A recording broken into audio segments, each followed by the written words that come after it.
Bismillaah waa maadadii anatomiga chapterkeedii koowaad qaybtiisii labaad. Qaybtan ciwaankeenu wuxuu yahay descriptive anatomical terms.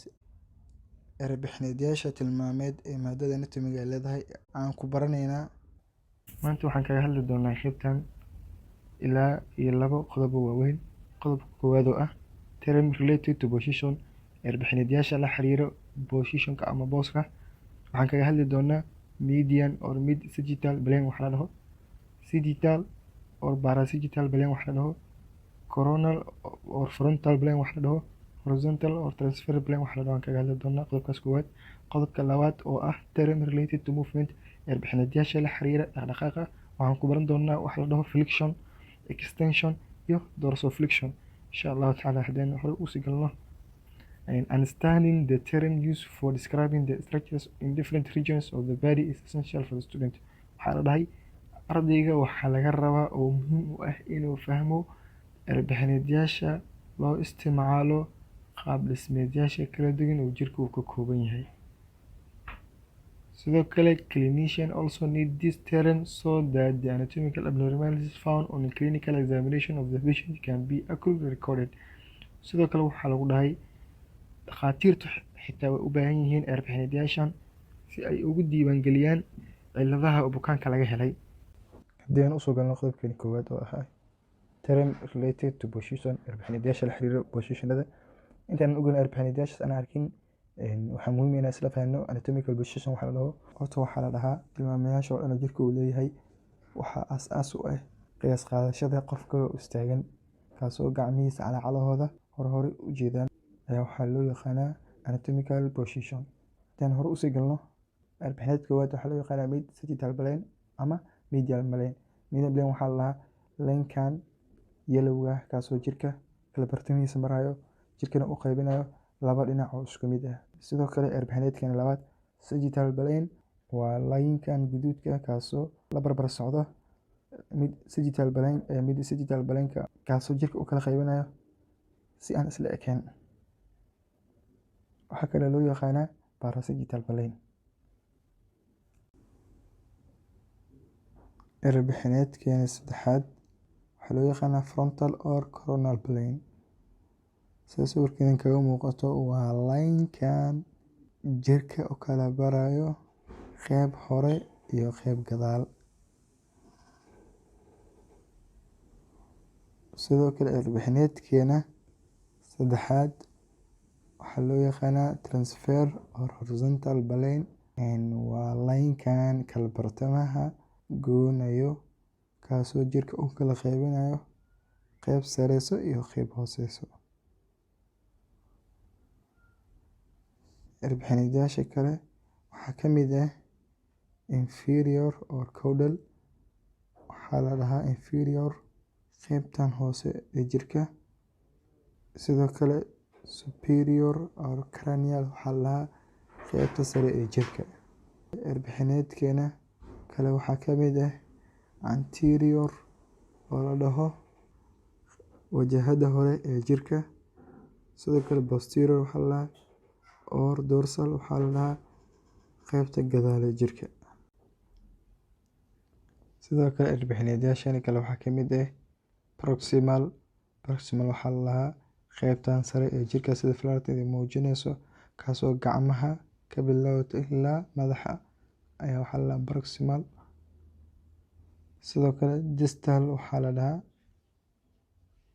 sida falaarta muujinayso gacmaha farahooda kasoo bilow ilaa lugaha suulasha farahooda ayaa waxaa loo yaqaanaa distal. Sidoo kale lateral waxaa la dhahaa linka kala bartamaha marayo jirka intiisa kale ka fog ayaa waxaa la dhahaa lateral. Ama dhinacyada jirka ayaa waxaa la dhahaa lateral. Sidoo kale erebixneedyaasha kale waxaa ka mid ah superficial waxaa la dhahaa waa oogada sare jirka.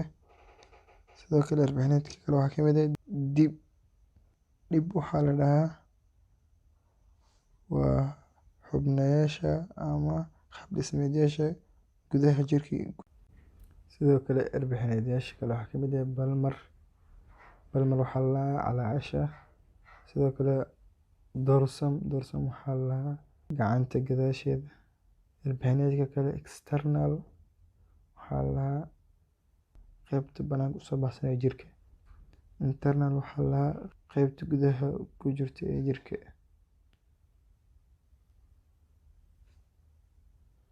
Sidoo kale cirbaxineedka kale waxaa kamid ah ipsilateral.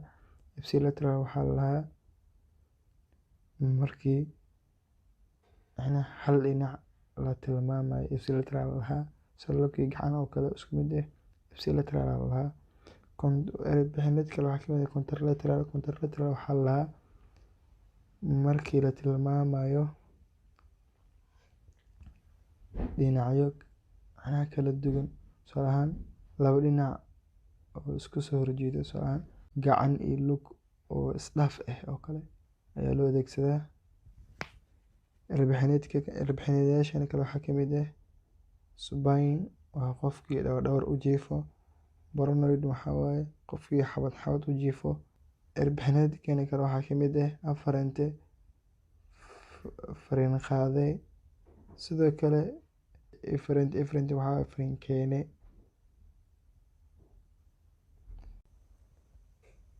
Qodobkeeni labaad oo ah term related to movement. Cirbaxineedyasha la xiriira dhaqdhaqaaqa.